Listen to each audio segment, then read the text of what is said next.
मी शरद पवारांना सोडलं नाही, बारामतीत अजित पवारांचं मोठं विधान. तर आता अजितदादांनी पाऊल मागे घेऊ नये, जितेंद्र आव्हाडांचा टोला. भाजपचा सत्ता जिहाद जनता संपवेल, साम टीव्हीच्या ब्लॅक अँड व्हाईट मुलाखतीत उद्धव ठाकरेंचा भाजपवर हल्लाबोल. पुण्यतिथी निमित्ताने बाळासाहेब ठाकरेंना अभिवादन करत राहुल गांधींचं पंतप्रधान मोदींना उत्तर.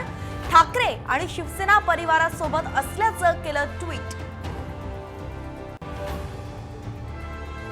सलग दुसऱ्या दिवशी शरद पवारांच्या बॅगांची तपासणी, बारामती आणि करमाळ्यात तपासणी, तर कराड विमानतळावरती तपासल्या उद्धव ठाकरेंच्या बॅग्स. मोदी शहांच्या बॅग्स तपासल्या का, ठाकरेंचा पथकाला सवाल.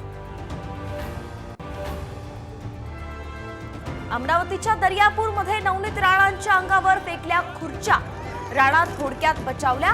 4 जणांना अटक तर 45 जणांवरती गुन्हा दाखल.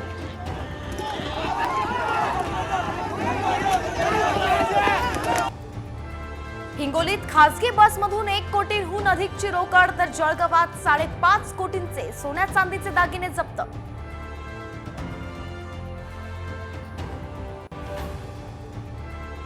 बाळासाहेब ठाकरेंचा 12वा स्मृतिदिन, स्मृतिस्थळावरती उद्धव ठाकरेंकडून अभिवादन, तर रिगल सिनेमाजवळील बाळासाहेबांच्या पुतळ्याला शिंदेंकडून वंदन.